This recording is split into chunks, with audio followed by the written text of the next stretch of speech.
Hey, what's up, guys? A productive day is a good day.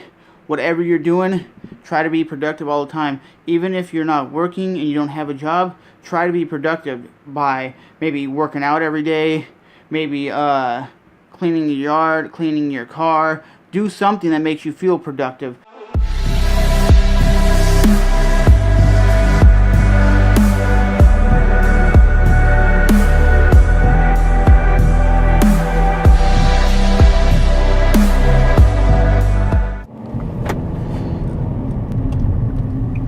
And I want to talk to you guys about that thing I was talking about a minute ago, is the fact of being productive. And ever since I've listened to like the Church of What's Happening Now podcast, which is a podcast with Joey Diaz, which is a very funny, hilarious comedian. He always talks about the hard work pays off. He always talks about being productive. He says even if he wasn't working, he would make sure between like 8 in the morning and 10 or whatever, he would go out and do something, like work out, go out and do something every day, so his mind is still working and he's not just being kind of lazy.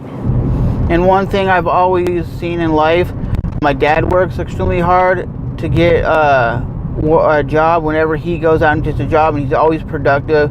If he's not working, I see my dad always working in the yard, cleaning the house, doing something that's productive, you know, something that at the end of the day you're feeling good about yourself, like, yeah, I did this, I accomplished that, you know. And I believe you gotta keep your mind fresh. That's why they say education is great for the mind, because the more you learn, the more you're gonna just overall keep your mind going.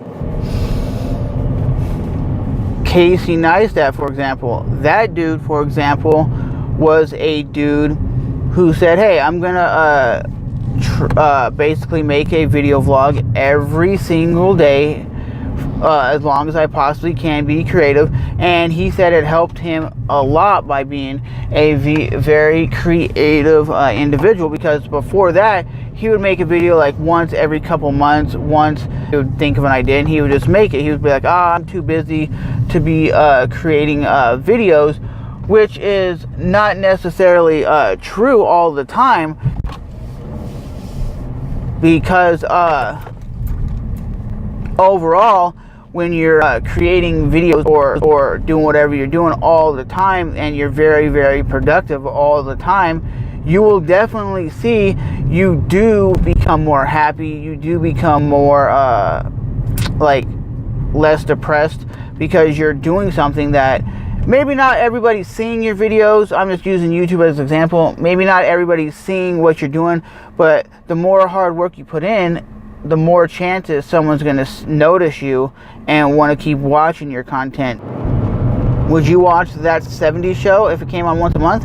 No, you'd forget about it. Or would you watch The Simpsons if it came on once a month? No, you'd forget about it. And that's the truth.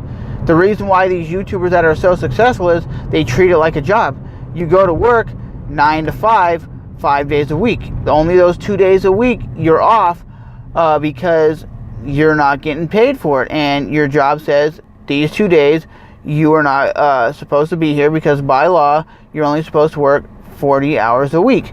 Can you work overtime? Yes, but majority of the jobs will say like 4 days a week of 10 hours a day, or 8 hours a day, 5 days a week will be your 80 hours. And then you know at the end of the week you're getting paid for it. And that's the same thing with the YouTube videos. Like, why is Philip DeFranco so successful? Why is Charles Trippy so successful? Those are two dudes that upload videos every single day. You know, when you go on YouTube, Charles Trippy or Philip DeFranco have at least one video out there that you can end up watching and possibly enjoying. I'm not saying they're always the greatest videos on the platform, but you knew at that time there was always a video being uploaded. And I don't know what the hell's going on here with cops. Oh, it's probably church or something. That's why everybody's out here What the hell? People line up down the street. I've never seen this road that's backed up. I should have took the highway.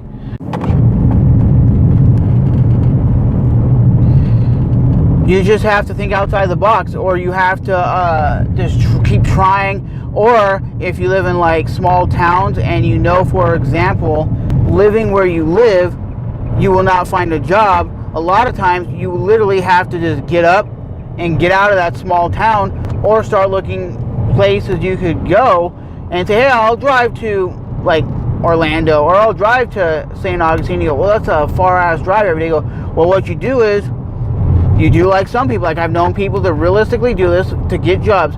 They'll go to a certain city or town and they'll end up sleeping in their car for a couple days. Then they on their weekend they drive home to see their family and whatnot. Then they go back and do the same routine, and then they'll be like, hey, I don't have enough money for a hotel room or like a apartment. I will keep doing this routine until I get enough money. Then you stay in one of those stay-home hotels that you can stay at for like a week at a time, and you do what you got to do to make that cheddar, to make that money. Then you could say, hey, I saved up a few paychecks. Now I can start looking for an apartment.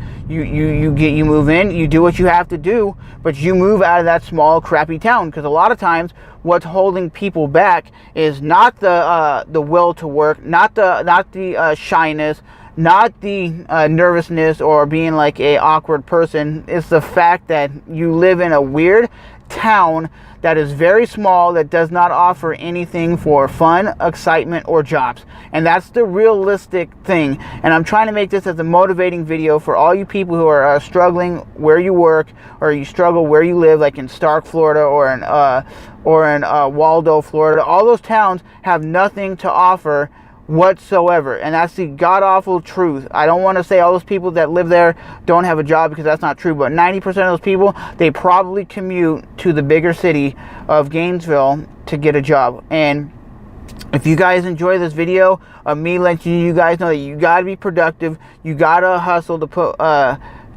do what you got to do to make a living. Because like I said before, if I wasn't working, I would have tried other options of getting a means of getting a job. I would have went down the road of probably trying out for security guard work, because this year and for the last 10 years I've been struggling to find a job, to be honest.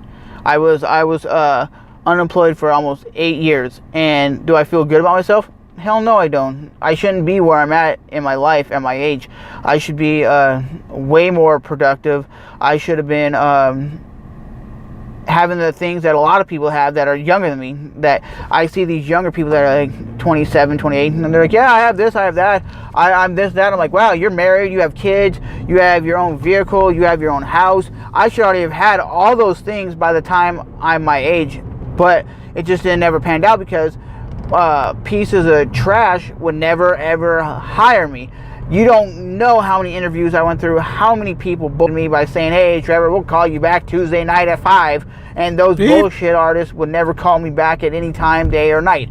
And that is a bullshit. If you are not 100% going to call somebody back, because you know 100% legitimately, you're not going to call them back. They should shut their mouth and say, hey, Bob, tell Trevor we're not hiring him. And that's what they should tell you in an interview. Go, hey, dude, you're not what we're looking for.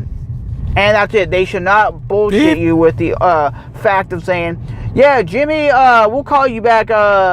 Wait for a call on Tuesday. Or, hey, we'll call you back. And you call them back and go, hey, have you ever, I'm just checking on my application. Like, yeah, we're still hiring. And then you go in and you go, hey, are you guys hiring? And they go, no, the job's been filled. I've had that happen to me multiple times, where even I went into McDonald's one time, and they said they were hiring. I put my application in, and I came back in about 4 days later. I'm like, hey, are you guys hiring for a drive-thru? And they're like, no, that job was filled. I'm like, wait, what? You told me that you were going to call me 4 days ago for this job. And they're like, we did? I'm like, yeah, you did. And they're like, oh, well, someone qualified. I'm like, who? How? Wait a minute. So you got to be qualified to work at McDonald's? And they're like, no, but this person had previously worked at like a fast food place, so that's why they got the job. And because I never did work at a fast food place in my life, that's why I didn't get the position. But I'm just saying, guys, you got to do what you got to do. If you're saying right now that you're struggling, you're not making a living, Why not take the necessary step and work fast food or work a shit job so you can get at least $300 to $400 paychecks? Because I guarantee you, if you work at McDonald's, you're probably going to be making between $800 and $1,000. And if you're making zero nada, that's going to help you in the long run. But like I said, I'm Trevor, just shooting the shit with you mother out there who really need the job. I'm trying to motivate you guys to try different things. And I know certain people are like, I would never work fast food. Well, I was the same person that said I would never work fast food, but I was almost to the point that I would join a fast food restaurant just so I can make a little bit of money so I can start getting that work experience behind me. But as always, remember to smash that like button, hit the subscribe button. I'm Trevor, and I'll see you guys in the next one. It's about that time where you do what you gotta do to make this YouTube channel grow. Smash the like button, hit the subscribe button. I'm Trevor, and I will definitely see you guys in the next one. Thanks for stopping by and enjoying the ride. I'll see you guys in the next one. Bye-bye.